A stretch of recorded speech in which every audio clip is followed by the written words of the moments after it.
Las preguntas que querrías hacer. Las respuestas que necesitas escuchar. Ahora llega la entrevista en el Círculo Rojo por Fernando Rosso.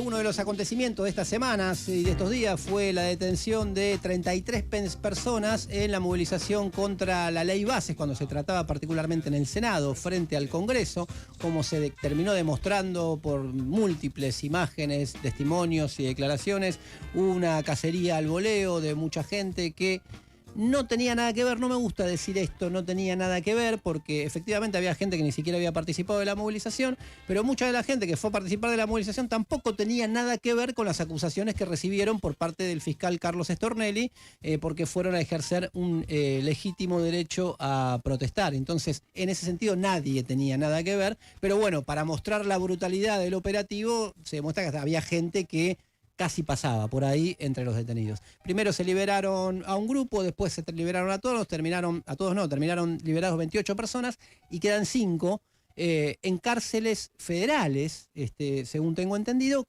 a las que fueron trasladados, y esto me parece bastante inédito, ahora lo vamos a conversar con nuestro entrevistado, bastante rápidamente. Cuestión que uno, bueno, que tiene experiencia, movilizaciones o que lo han perseguido, detenido alguna vez, generalmente está en una comisaría, se sale el otro día, como mucho el otro día a la tarde, pero no tan rápido un traslado a cárceles federales. Carlos Charlie Platkowski es abogado del Centro de Profesionales por los Derechos Humanos, estuvo muy comprometido en la campaña, en el asesoramiento para tratar de lograr la liberación que se logró de la mayoría en estos días de los detenidos y detenidas, y tuvo la gentileza de venir a charlar un poco con nosotros sobre qué pasó y qué va a pasar con la gente que aún está presa. Charlie, gracias por venir. No, por favor, gracias a ustedes. Buenas noches. Lo primero, creo, y lo más urgente es cuál es la situación de las 5 personas que quedan detenidas a partir del fallo de Servini de Cubría, o Servini, como es ahora, María Servini, que, liberó a las otras 11 personas y terminó sumando 28, pero dejó a 5 detenidos y detenidas.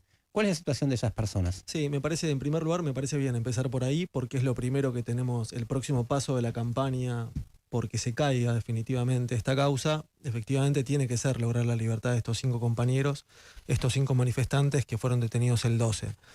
Servini, en el mismo día, es decir, el día que libera a estos 11 compañeros que recién mencionabas vos, dicta por un lado un fallo resolviendo la situación de todos los que fueron escarcelados, es decir, en las 3 etapas de escarcelación que hubo, dictando la falta de mérito con respecto a esos compañeros, entre los cuales están los 3 manifestantes que nosotros defendemos desde el CEPROD, con Matías Aufier y Miriam Breckman. Y con respecto, saca otra resolución con respecto a los 5 que resuelve que queden detenidos con prisión preventiva, imputándolos y procesándolos de distintos delitos, excluyendo en general una enorme cantidad de delitos ridículos, estrafalarios, que impulsados por el gobierno de Javier Milei, Patricia Bullrich, Stornelli se hace eco de eso. Es decir, le deja solamente y los procesa solamente por delito de intimidación pública a todos ellos. Eso me parece a mí que, y lo compartíamos con otros abogados de las defensas, me parece que tiene el objetivo también de dejar ese delito para lograr que la causa quede en el fuero federal. Si no tuviera ese delito, el resto de los delitos que le van imputando son delitos que deberían pasar al ámbito de la Ciudad de Buenos Aires. Con lo cual esos 5 compañeros quedaron detenidos, como decís vos, en cárceles de máxima seguridad. Es ridículo. ¿En qué lugares están? Patricia está en Ezeiza, por ahora estaba en el pabellón, hasta donde sabíamos nosotros, en el pabellón de ingresantes, pero ya ahora, por lo que estuvimos averiguando, estaría inclusive en contacto con lo que ellos llaman la población de presos que no tienen que ver, que no guardan vinculación con causas políticas, como es el caso, y el resto de los compañeros estaban en Marcos Paz. Bien. Y la intimidación pública, ¿por qué entraría en el fuero federal? Por el tipo de delito. El tipo de delito de intimidación pública, inclusive sobre todo tratándose de una ley que se trataba en el Congreso, entra como un delito que no está delegado a la Ciudad de Buenos Aires, como por ejemplo podría ser atentado y resistencia a la autoridad. De hecho, la mayoría de los detenidos, salvo los 10 primeros detenidos de la movilización que fueron detenidos por la Policía Federal, El resto fueron detenidos por la policía de la Ciudad de Buenos Aires. Y la policía de la Ciudad de Buenos Aires, cuando imputa y cuando hace los sumarios, inclusive en los testimonios de los policías que detienen, que mienten flagrantemente, aún a pesar de esas mentiras flagrantes, en el momento de la detención, ellos, al momento de hacer el sumario, imputan por delitos menores, por ejemplo, atentado y resistencia a la autoridad. Sin embargo, Stornelli, a pedido del gobierno nacional, para empezar con esta teoría que sale o esta campaña ridícula del gobierno de que hubo un golpe de Estado, que inclusive lo sacaron en el mismo tuit de Adorni, ¿no? De los voceros del gobierno, digamos, la oficina de comunicación del... Sí, la oficina del presidente. La oficina del presidente, diciendo que había habido un intento de golpe de Estado. Stornelli toma eso, de hecho, en la imputación de Stornelli, cuando le pide a la jueza que indague, que detenga, que dicte prisiones preventivas. No estaba. Sí, ya menciona ese tuit. Menciona el tuit. Las únicas pruebas que tiene son citar el tuit de la oficina del presidente y 2 notas, una de la Nación. Nación. Una de Clarín y una de la Nación. Exacto. Ridículo. Insólito. Una cosa que se vio, creo que nunca. Estamos acostumbrados. Nosotros, desde el CEPROD, junto con otros organismos de derechos humanos, venimos de los últimos años, las últimas décadas casi, viendo distintas represiones, distintas causas armadas, distintos avances represivos, pero las imputaciones que hace Stornelli y que por el cual yo estaba en las indagatorias con otros abogados, con los imputados, cuando las empezaban a leer, uno decía, esto es una ridiculez absoluta, va a terminar, en realidad ya está terminando en un enorme papelón para el gobierno nacional, y yo creo que se va a volver en contra. Son delitos como por ejemplo atentar contra la democracia, atentar contra el orden público, incitación a la violencia colectiva, intimidación pública, estrago doloso, incendios, daños, lesiones. Es decir, tiraron prácticamente el Código Penal completo sin pruebas, con un tuit de Presidencia, 2 notas de Clarín y otra de La Nación. Y de hecho, todos los liberados, es decir, los 28 liberados, tienen que ser liberados pues no hay una sola prueba. Claro. O sea que todo ese cúmulo de delitos, que son de los más graves que hay en el Código Penal, desde el punto de vista de los que podrían calificarse de atentado contra el orden público, no podría haber otros más graves. De hecho, Stornelli pretende no descarto acusar por el agravante que dejó incorporado en el Código Penal la ley antiterrorista. Digamos que eleva al doble tanto los mínimos como los máximos de todos los delitos que estuvieran vinculados con aquellos que pudieran involucrar a organizaciones que intentan imponer sus ideas por la fuerza al Estado, etc. El otro día escuchaba, te digo, en Blender, que tuvo su minuto de escándalo, de lo que sea, por ver quién es el dueño, que es el programa de Guille Aquino, uno de sus panelistas dice, hay que reconocer que fue la izquierda la única en su momento que cuando se aprobó la ley antiterrorista, que recordemos que fue bajo el kirchnerismo, dijo, ojo que esto después se puede aplicar, se puede volver en contra. Ponele que creemos que ustedes no lo quieren aplicar, pero viene un gobierno de signo distinto que tiene, y lo puede usar, que sobrevoló esa figura, ¿no? Bueno, ahora me decís vos que hasta inclusive legalmente amenazó con que lo podía hacer, pero está como presente eso, ¿no? Sí, en el pedido de imputación de Stornelli está ahí. Eso no tiene ningún sustento.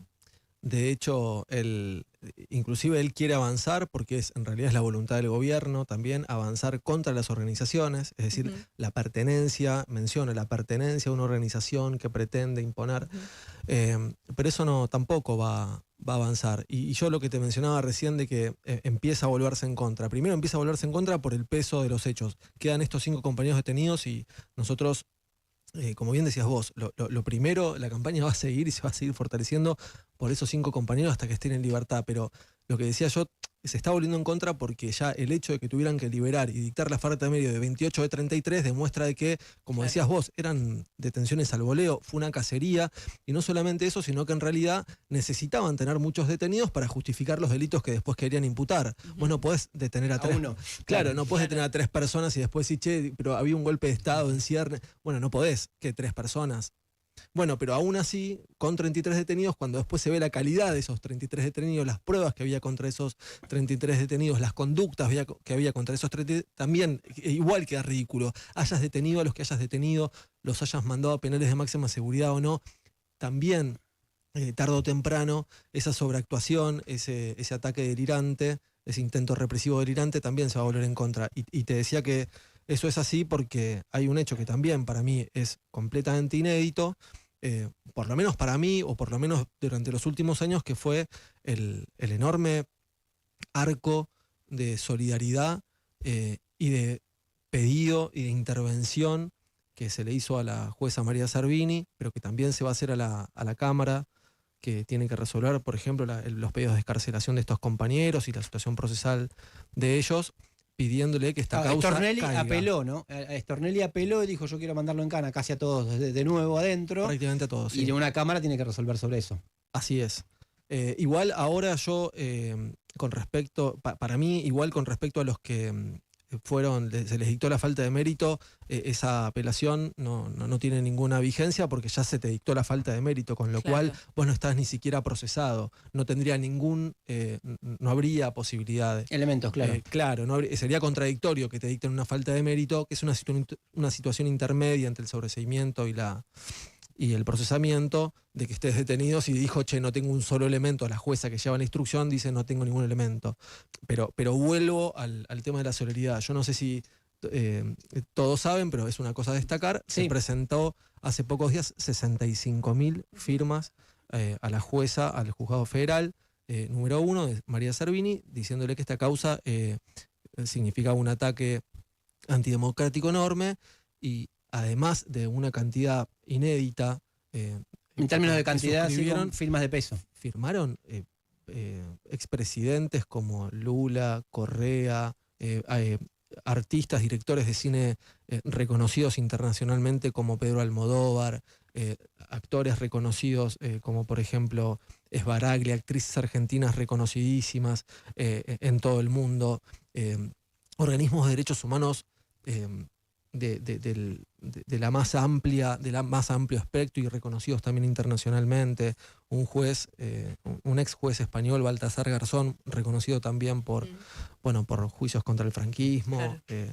y juicios también sobre ciudadanos españoles víctimas de la dictadura militar argentina. Realmente fue una cantidad de firmas de personalidades de los derechos humanos como Estela de Carlotto, Tati Almeida. Bueno, de hecho muchos de ellos fueron el Frente de Izquierda, por supuesto, que lo impulsó, fue diputados de Unión por la Patria, intendentes, gobernadores. Se podría decir, sí, Charlie, que la campaña esta, generalmente siempre se hacen campañas, ¿no? Y siempre, obviamente juegan un rol. Pero me da la sensación, desde el punto de vista, más allá de lo legal, desde el punto de vista político y sobre todo la presión sobre Servini, que esta fue particularmente efectiva, ¿no? En términos de esos momentos en los cuales la jueza estaba presionada. Algunas versiones periodísticas dicen directamente que por el personal más alto del gobierno, o sea, de la propia Karina Milei, que la presionaron y qué sé yo, y como en algún momento las campañas juegan un rol, aparte de las movilizaciones callejeras que se hicieron rápidamente, y esta presión política, ¿no? Sí, y que se hicieron. En realidad la presión brutal es del gobierno nacional, que es una presión brutal. Claro, para contrapesar eso, ¿no? Brutal. Claro, del otro lado lo que había era un esfuerzo enorme por demostrar el apoyo, demostrar de que esa voluntad inclusive de estigmatización, de desprestigio a los que manifiestan, que rompen, etcétera, etcétera, que tenía un enorme apoyo tanto en cantidad como en personas muy reconocidas. Y además también, por supuesto, el peso de los hechos. Millones de personas vieron cómo una persona se acercaba diciendo su DNI a un policía, era detenida, y de hecho, por ejemplo, ellos no fueron de los primeros que fueron liberados, como María de la Paz Cerruti, que una docente que se acerca, que es la que todo el mundo vio, y estuvo detenida en un penal de máxima seguridad varios días. Esto, yo creo que con el gobierno, para mí, es también un síntoma, si bien esta sobreactuación aparentaría gente que está muy fuerte, a mí me da la sensación de que habla también de un gobierno que sabe que vienen tiempos de De protesta. De protesta, Seguro, de mínima. claro, de mucho sufrimiento por parte de la población, de los trabajadores, los estudiantes, y entonces que teme que frente a esa realidad que ese gobierno quiere imponer, mayor desigualdad, mayor pobreza, mayor miseria, sabemos que va a haber protesta y entonces el gobierno entiende que no va a tener ninguna herramienta para aliviar económicamente esa situación, que no viene ningún rebote, que lo que viene es más miseria y entonces la única herramienta que considera que va a tener y entonces la quiere utilizar de la forma más exagerada es la represión, pero no va a frenar las movilizaciones. Como decías vos recién, no solamente fue el petitorio, es decir, ellos querían generar miedo. Es decir, eso puede generar un poco de incertidumbre en algún momento, incertidumbres, bueno, ¿qué está pasando? Entonces, algunas personas pueden decir, un fin de semana largo, miedo, etcétera, etcétera, pero ustedes vieron que se salió inmediatamente a la calle. Se juntó un montón de solidaridad rápidamente. Y va a pasar el tiempo, se va a caer esta causa. Aunque lleve años terminar de demostrarlo, terminar de hacer caer una causa armada como esta, pero en el medio los trabajadores van a necesitar salir y lo van a hacer. Están escuchando a Carlos Platkowski, él es abogado del Centro de Profesionales por los Derechos Humanos, estuvo en la defensa de 3 de los detenidos y detenidas de los 33 que estuvieron detenidos, ahora quedan 5, y bueno, estamos conversando un poco sobre la causa, el trasfondo de la causa y lo que se viene. ¿Pablo? Sí, no, justamente por María Paz Cerruti, que es aparte de profesora, es compañía del Ministerio de Economía, circulaban por los grupos del Ministerio de Economía las condiciones de detención, no solo el hecho de haberlo llevado a penales federales, sino también las condiciones de detención, por lo menos de ella. Pero ¿cómo fueron más en general esas condiciones? Las condiciones fueron malísimas. De hecho, nosotros le pedimos a los 3 defendidos nuestros que la relataran en la declaración indagatoria para que quedara constancia, que después se pueda extraer testimonio y se puedan hacer las denuncias pertinentes contra la policía de la ciudad, la policía federal y el servicio penitenciario, que para mí no es casualidad que dependiendo directamente de Patricia Bullrich, con este gobierno el servicio penitenciario pasa a la órbita de del Ministerio de Seguridad, la cartera que dirige Patricia Bullrich, y el servicio penitenciario también tuvo un trato bastante brutal con las compañeras que fueron detenidos y los compañeros que fueron detenidos tanto en Marcos Paz como en Ezeiza.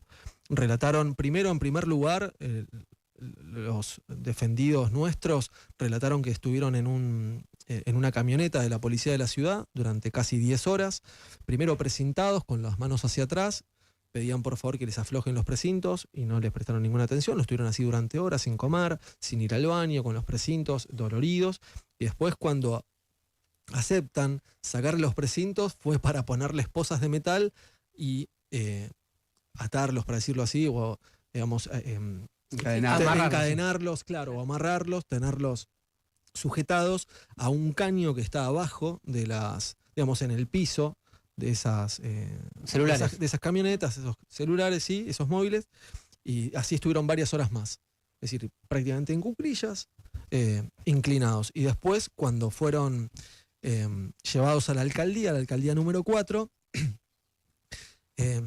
estuvieron también esposados en un patio, sin comer, no tuvieron mayores. Nosotros estuvimos ahí durante toda la madrugada, exigiendo pasar a verlos, para ver cómo estaban, para que subieran. Aparte, algo que es muy importante, que ellos supieran que no estaban solos, claro, que había alguien que estaba afuera, que nos estábamos preocupando por ellos, que estábamos atentos, que le estábamos manifestando a la policía que estábamos atentos por ellos. Es algo que hacemos siempre, ahora más que nunca. Y recién nos dejaron pasar a las 4:30 de la mañana a verlos, a llevarles un poco de comida porque no les habían dado ni un vaso de agua.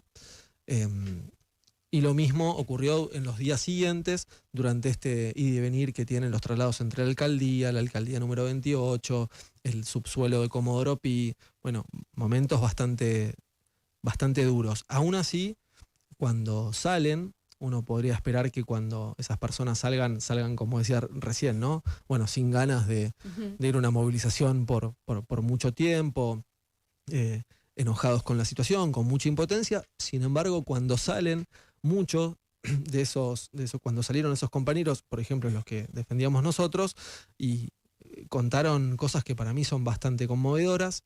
Ellos contaban que además está bien que dentro de todo lo malo que pasaba eso, que le hicieron pasar los vejámenes de la policía, cuando alguno se ponía mal, otro de los que estaban detenidos le decían, mirá, pero sabé que estás por una causa justa. Entonces, que eso, y eso es lo más importante, esa autoridad moral, ¿no? Hoy que se habla de autoridad moral, justo el día de hoy, de tener autoridad moral, bueno, esa autoridad moral de haber estado, de estar detenido, sí, pero por una causa justa, en contra de una ley que arrasa con los derechos laborales, los derechos sobre los bienes naturales de la Argentina, entre muchísimas otras cosas que significan retrocesos históricos. Ese ánimo que se iban dando entre ellos hacía que cuando salieron con mucha fuerza, y bueno, y uno estaba reconfortado de que el gobierno no había logrado su objetivo. Celeste. No, sí, se vio bastante, además de la solidaridad esta amplia que vos contabas, el trabajo en conjunto de muchos organismos de derechos humanos, de grupos de abogados, de abogadas como ustedes, como el CEPROD. ¿Ese trabajo cómo se hace? ¿Lo fueron haciendo sobre la marcha o es un ejercicio que ya venía? Para mí sí, es un ejercicio que ya venía. Cada vez que hay situaciones, si las situaciones son cada vez más represivas, esa coordinación se va a dar de una forma mucho más intensa. Compartimos fotografías, compartimos videos entre las defensas, compartimos argumentos, compartimos información. Che, ¿dónde están los detenidos? ¿Dónde están estos? ¿Dónde están los otros? En un momento es muy difícil seguir y obtener información, tanto el Poder Judicial como por supuesto las fuerzas de seguridad son herméticas en relación a cuestión que no debería ser así, porque los abogados tenemos derecho a saber dónde están, los organismos de derechos humanos tienen derecho a saber dónde están los detenidos, por qué están detenidos, en qué condiciones están. Bueno, eso no fue así en este caso, ni en muchos otros casos, y para lograr revertir eso efectivamente hay que estar unidos. Y quiero destacar también una cosa muy importante. Para las defensas es fundamental, fue fundamental, va a ser fundamental conseguir los videos de las detenciones. Bueno, por ejemplo, inclusive manifestantes que los cuelgan en sus redes sociales, pero el trabajo de los documentalistas, de los fotógrafos, que vienen sufriendo, aparte, en las represiones vienen siendo atacados particularmente. Yo soy, además de compartir la defensa con Matías Aufieri, soy abogado de él en la causa donde nosotros estamos acusando a Patricia Bullrich y a la Policía Federal Argentina por el ataque que él sufre, donde pierde la visión de un ojo, donde le disparan en el ojo, el 1 de febrero, y ahora durante estas semanas estuvieron declarando periodistas del CIPREVA. Eso fue en circunstancia de la primera votación en el Congreso de la ley ómnibus, ¿no? Exacto. La ley bases. Claro, la primera versión, sí. claro. Y están declarando decenas de periodistas que tienen heridas de bala en la cara, les apuntan a la cara a los periodistas en distintas partes del cuerpo, gaseados. Hablando de gaseados, olvidé mencionar que en parte los hechos más violentos de la represión del otro día, que terminó con la detención de estos 33 compañeros, empieza porque la Prefectura Nacional Argentina le tira un gas potentísimo en la cara a diputados de Unión por la Patria. Sí, muchos de ellos que todavía tienen las córneas con quemaduras. Pero bueno, estaba destacando el trabajo de los periodistas. Y recordé que la semana pasada y la anterior estuvieron declarando en la causa por Matías, pero también por ellos, que fueron validados por la Policía Federal, y su trabajo es clave para las defensas también. Porque estamos presenciando decenas de causas armadas y en la Argentina lamentablemente se está revirtiendo el principio de inocencia y el principio de quién tiene que probar la culpabilidad. Por el principio de inocencia, el que tiene que demostrar de que vos cometiste un delito tiene que ser el Estado, a través de la justicia, del Ministerio Público Fiscal, de las pruebas que aporte una querella eventualmente, pero uno no tiene que demostrar su inocencia. Claro que es inocente. Bueno, en este caso uno tiene que conseguir un video. De hecho, por ejemplo, nuestros defendidos, nosotros creemos que además de por toda la campaña que hubo, las conferencias de prensa, las movilizaciones, etcétera, nuestros defendidos creemos que también influyó que hayan salido liberados muy rápidamente el día que fueron indagados, porque en la indagatoria logramos obtener minutos antes de la indagatoria un video donde se los ve desconcentrando pacíficamente, por ejemplo, a los trabajadores de Maygraf.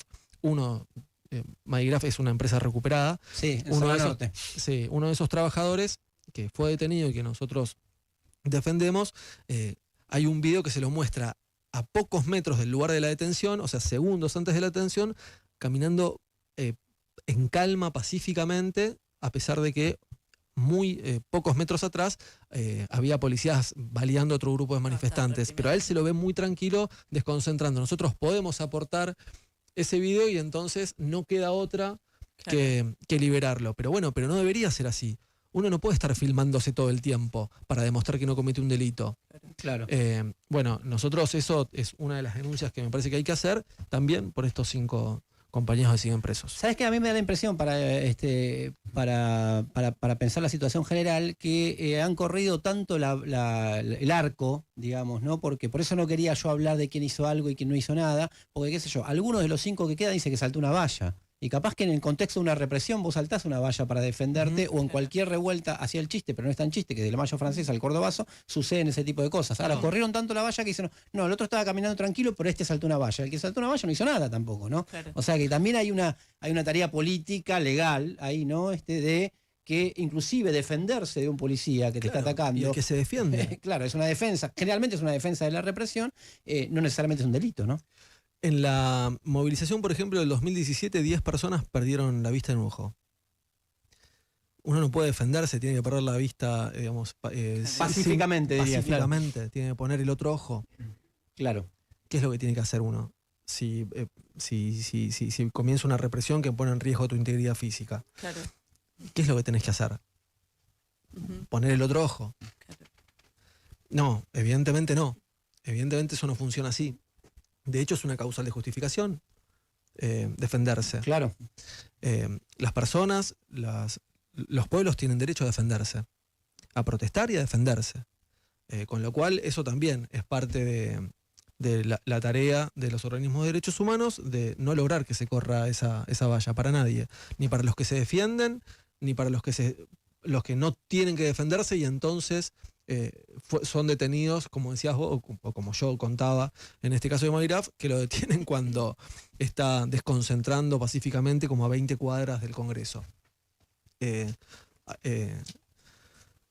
Lo que sí estoy seguro de que esa barrera, esa valla que, digamos, que quieren correr permanentemente y también por eso es que ridículamente imputan delitos estrafalarios, tarde o temprano son cosas que, así como no entran no entran en la cabeza de ni siquiera un estudiante de derecho de primer año, y tampoco entran en la cabeza de alguien que tampoco estudia, es decir, no entra en la cabeza de nadie, que es ridículo. Yo hoy, por ejemplo, veía entrevistas que hacían en un medio de comunicación en Constitución y le preguntaban a personas que no son estudiantes de derecho, que no son abogados, que no trabajan en una fiscalía, en un juzgado, Claro. qué le parecían las acusaciones del gobierno y es ridículo.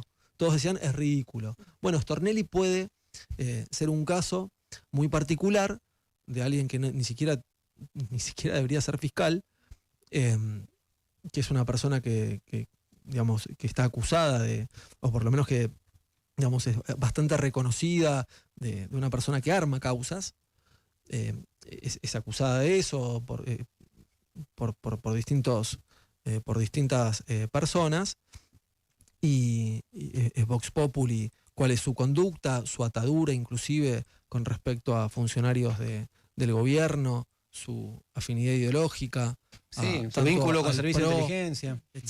exactamente.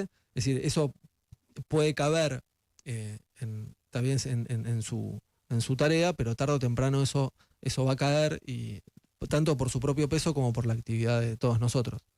Escuchaban a Charlie Platkowski, él es abogado del Centro de Profesionales por los Derechos Humanos. Quedan 5 personas injustamente detenidas todavía y en cárceles federales, de las 33, que, hay que decirlo también, fue un triunfo lograr arrancar de las garras del Estado y de las cárceles a las otras 28, pero aún quedan 5. Si la campaña llegamos hasta acá, hay que seguir retomándola, y te agradecemos, Charlie, por haberte acercado a la radio. Gracias a ustedes. Seguimos hasta las 12.